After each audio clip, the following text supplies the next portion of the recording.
Most people reach for their phone before they're even fully awake, before their eyes adjust to the light, before their feet touch the floor, before a single original thought has formed. They're already scrolling notifications, messages, emails, headlines, other people's opinions, other people's achievements, other people's problems.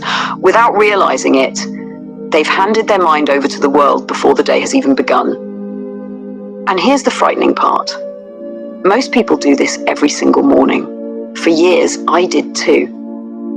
I thought it was normal. I thought anxiety was just part of modern life. I thought waking up already stressed was something everyone experienced. But I was wrong, because nearly 2,000 years ago, the most powerful man on earth followed a completely different routine. A man responsible for an empire, a man surrounded by war, political betrayal, disease, death, constant uncertainty. Yet somehow he developed a level of inner calm that most people never experience. His name was Marcus Aurelius, and what he practiced every morning became one of the most effective weapons against anxiety ever recorded. Not a medication, not a productivity hack, not a morning routine designed to impress people online. A simple mental practice, one that survived centuries because it worked. After years of battling overthinking, restlessness, and the constant feeling that my mind was running faster than my life, I decided to try it. At first, nothing dramatic happened. My problems didn't disappear, my responsibilities remained. The world didn't suddenly become easier, but something unexpected began to happen. The noise started fading. My reactions became slower, my thoughts became clearer, and for the first time in years, my mind became quiet. But the strange part wasn't that my anxiety became smaller. The strange part was discovering where it had been coming from all along. For years, I blamed work, I blamed money, I blamed uncertainty, I blamed the future. But eventually I discovered something uncomfortable. The biggest source of anxiety wasn't my circumstances, it was the way I was meeting them. And Marcus Aurelius understood this nearly 2,000 years ago. We'll come back to that, because before we talk about the solution, we need to identify the invisible thief that's stealing peace from millions of people every morning. Most people never notice it, yet it's often the first thing they encounter every day. The alarm sounds, you open your eyes, half asleep, you grab your phone, a text message, an email, a headline, a social media notification, then another and another and another. Within 5 minutes, you've already compared yourself to someone richer. You've worried about events happening thousands of miles away. You've replayed yesterday's mistakes. You've anticipated tomorrow's problems. And your day hasn't even started. Think about that for a moment. If a stranger walked into your bedroom every morning and immediately started shouting fears, comparisons, bad news, and opinions into your ears, you would throw them out immediately. Yet millions of people willingly invite that exact experience into their minds every day, then wonder why they feel exhausted before breakfast. The Stoics would have considered this madness, because the first battle of your day isn't against deadlines. It isn't against difficult people. It isn't against financial problems. The first battle is against the impulse to surrender your mind before you've even used it. And most people lose that battle within 30 seconds of waking up. Marcus Aurelius understood something that modern society has forgotten. Your mind is a fortress, and every morning you decide who gets through the gate. Here's something most people never realize. The quality of your morning often determines the quality of your thinking, and the quality of your thinking determines the quality of your life. That's why what Marcus Aurelius did next is so important. It appears insignificant, almost too simple, but it may be the reason he remained calm while carrying burdens that would crush most people. And it begins with the first 5 minutes after you wake up. Step 1, own the first 5 minutes. When you wake up, do nothing. No phone, no messages, no news, no social media, no rushing. Just sit, breathe, look around, listen to the silence, notice your thoughts, notice your heartbeat, notice the fact that you're alive. Simple, almost absurdly simple. And that's exactly why most people overlook it. We're conditioned to believe that every problem requires a complicated solution. But Marcus Aurelius understood something profound. A chaotic mind cannot build a peaceful life. Before you can govern your schedule, your finances, your relationships, or your ambitions, you must first learn to govern your attention. And attention is under attack. Every notification is fighting for it. Every platform is competing for it. Every headline wants a piece of it, because attention is power. Where your attention goes, your life follows. Feed anxiety every morning and anxiety grows. Feed comparison every morning and comparison grows. Feed fear every morning and fear grows. Silence feels uncomfortable at first. In fact, many people avoid it completely, not because silence is painful, but because silence reveals things. The worries you've been avoiding, the insecurities you've been distracting yourself from, the questions you've been too busy to ask. Most people immediately run from that discomfort. The Stoics stayed with it, and that's where the transformation began. Because the moment you can sit quietly with yourself, you stop being controlled by every thought that enters your mind. You begin observing your thoughts instead of obeying them, and that changes everything. But Marcus Aurelius didn't stop there. Every morning he asked himself a question so simple that most people overlook its power, yet it may be one of the most life-changing questions ever asked. What kind of person will I be today? The question that changes everything. Think about how most people begin their mornings. What if today goes badly? What if I fail? What if they don't like me? What if something goes wrong? Most morning thoughts are rooted in fear. Fear of outcomes, fear of judgment, fear of uncertainty. Marcus Aurelius asked a completely different question. Not, what will happen to me today? But, who will I choose to be today? Notice the difference. One question gives power to the world. The other gives power back to you. One creates anxiety. The other creates responsibility. And responsibility is strangely liberating, because the moment you stop obsessing over what might happen, you can focus on how you'll respond when it does. Will you be patient? Will you be disciplined? Will you remain calm when things don't go your way? Will you keep your word when it's inconvenient? Will you act with integrity when nobody is watching? These are questions within your control.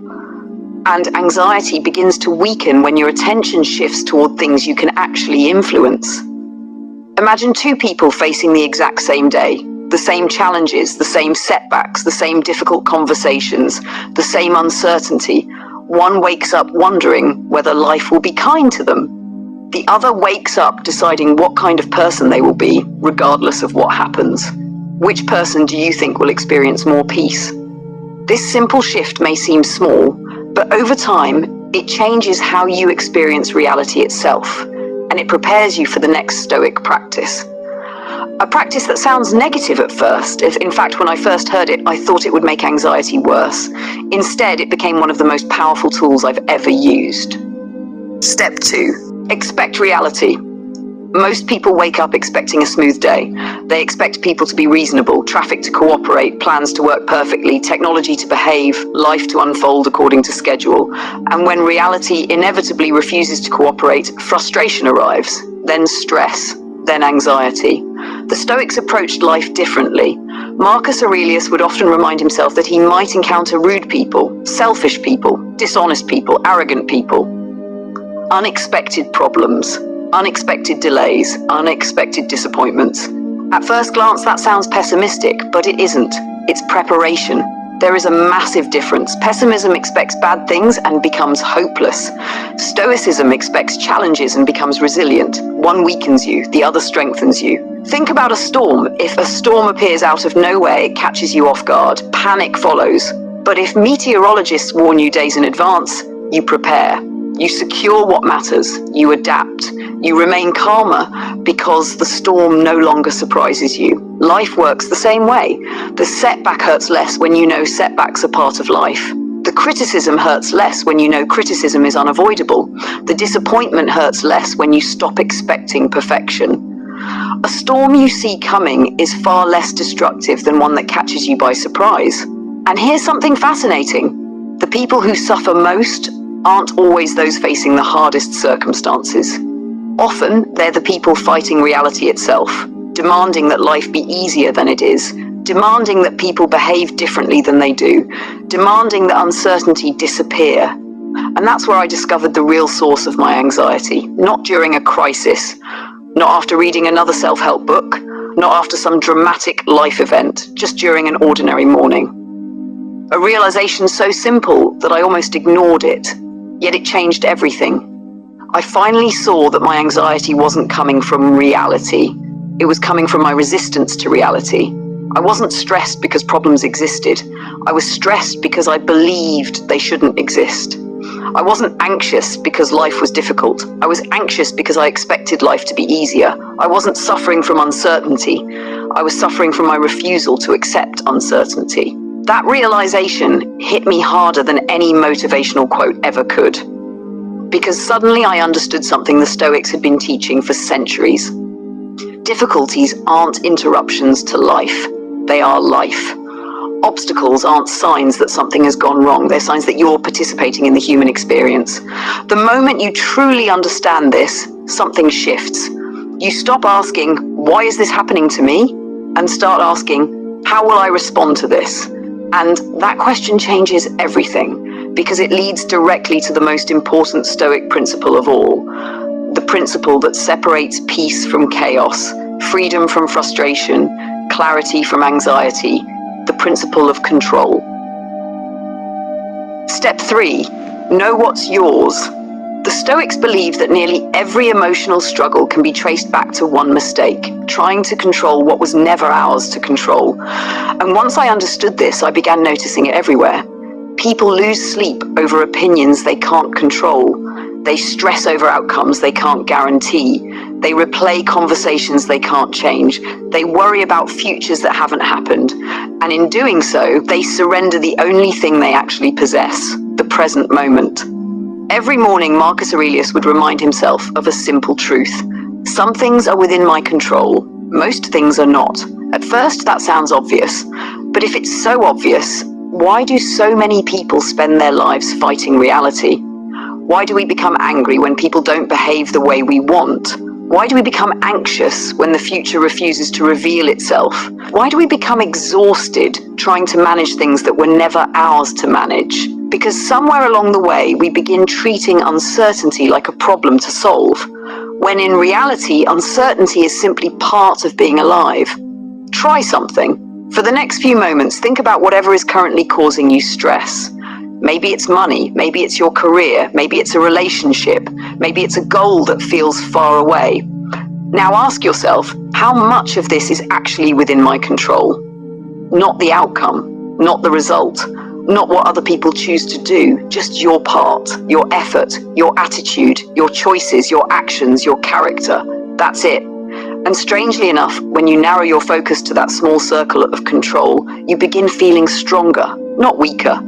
Because you've stopped carrying burdens that don't belong to you. Imagine carrying 10 heavy bags every day, then suddenly realizing that 9 of them aren't yours. Wouldn't you put them down? Most people don't. They carry them for years. Other people's opinions, other people's expectations, other people's judgments, future outcomes, past mistakes. They drag these invisible weights everywhere they go, then wonder why life feels so heavy. Marcus Aurelius put those weights down every morning. And that's why his mind remained steady while his world remained chaotic. Because peace doesn't come from controlling everything. Peace comes from controlling yourself. And once you understand that, another realization follows naturally, one that may be even more powerful. Because while anxiety focuses on what's missing, Stoicism teaches you to see what's already here. Step 4, practice real gratitude. Most people think gratitude is a nice idea, something soft, something optional, something you practice when life is already going well. The Stoics saw it differently. They saw gratitude as a form of strength.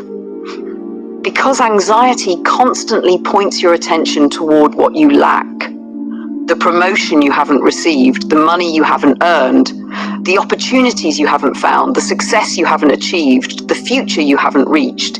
It keeps your mind trapped in a reality that doesn't exist yet. And while you're staring at what's missing, you stop seeing what's present. You stop seeing what you've already been given. Marcus Aurelius regularly reminded himself that everything he loved was temporary. His friends, his family, his position, his health, even his own life. At first, that sounds depressing, but the effect is actually the opposite. Because when you remember something isn't guaranteed, you begin appreciating it more deeply. Think about the people you love. Imagine if you truly understood that your time with them is limited. How differently would you treat them? How much more present would you become? How many arguments would suddenly feel insignificant? How many worries would lose their power? The Stoics weren't obsessed with death, they were obsessed with perspective. They understood that the awareness of life's fragility makes life more meaningful, not less. And that's what gratitude really is. Not pretending everything is perfect, not ignoring your problems, not forcing positivity. It's simply recognizing reality in its entirety. Yes, there are challenges, but there are also blessings. Yes, there is uncertainty, but there is also opportunity. Yes, there is pain, but there is also life. And life itself is a gift that millions of people never get another chance to experience. Every morning you wake up, you receive something priceless. Another day, another opportunity, another chance to become the person you want to be. Most people overlook that. The Stoics never did. And before Marcus Aurelius stepped into the responsibilities of the day, there was one final thing he practiced. One final habit that quietly shaped the person he became. It's simple, but its impact compounds over a lifetime. The final step. Before your day begins, make one promise. Not 10 promises, not a list of impossible resolutions, just one. One commitment you know you can keep. Maybe it's, today I will remain calm under pressure. Today I will not complain. Today I will finish what I start. Today I will speak with patience. Today I will tell the truth. Small promises, that's all. Because character isn't built through grand declarations. Character is built through evidence. Every time you keep a promise to yourself, you cast a vote for the person you're becoming. Every time you break one, you cast a vote for someone else. Most people underestimate how powerful this is. They spend years waiting for motivation, waiting for confidence, waiting for the perfect moment. But confidence doesn't come before action. It comes after repeated proof that you can trust yourself. And every kept promise becomes proof. Proof that you're disciplined, proof that you're reliable, proof that you're stronger than your impulses. One promise becomes 10, 10 become 100, 100 become an identity, and identities shape destinies. This is how extraordinary lives are built. Not in dramatic moments, not in viral success stories, not in overnight transformations, but in ordinary mornings. One thought, one choice, one promise at a time. Section, where freedom really lives. The world isn't getting quieter. If anything, it's becoming louder. More notifications, more opinions, more distractions, more reasons to worry. Every day, thousands of voices compete for your attention, telling you what to fear, what to buy, what to chase, who to become. And if you're not careful, you'll spend your entire life reacting to headlines, reacting to criticism, reacting to circumstances, reacting to a world that never stops moving. Most people spend their lives waiting for peace, waiting for their problems to disappear, waiting for the perfect relationship, the perfect income, the perfect opportunity, the perfect future. They tell themselves, I'll finally relax when everything falls into place. But it never does, because life was never designed to become perfectly predictable. There will always be another challenge, another uncertainty, another obstacle waiting around the corner.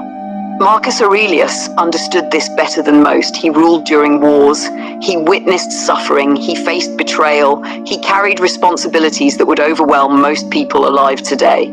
And yet through all of it, he discovered something timeless. Freedom is not found when the world becomes peaceful. Freedom is found when you become peaceful. Not because life becomes easier, but because you become stronger. Not because uncertainty disappears, but because you learn how to stand confidently within it. That is the gift Stoicism offers. Not control over the world, control over yourself. And once you have that, the world loses much of its power to disturb you. Think about how different your life would feel if every morning began with intention instead of reaction. If your first thoughts belonged to you instead of your phone. If your peace wasn't determined by notifications. If your mood wasn't controlled by circumstances, if your confidence came from character instead of validation. Most people never experience that. Not because it's impossible, but because they never practice it. They spend years searching for complicated answers while ignoring simple truths. The Stoics knew that wisdom is often simple, not easy, but simple.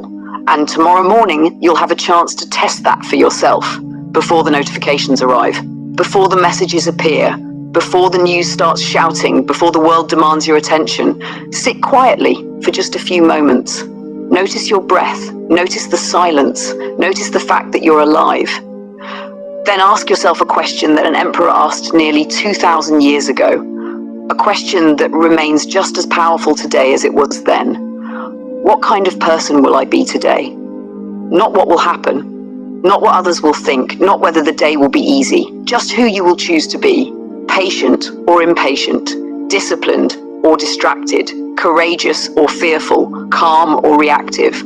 Because your future is not created by a single extraordinary decision. It's created by thousands of ordinary ones. The choices nobody sees, the habits nobody applauds, the mornings nobody talks about. And one day when you look back on your life, you'll realize something surprising. The person you became wasn't shaped by the biggest moments.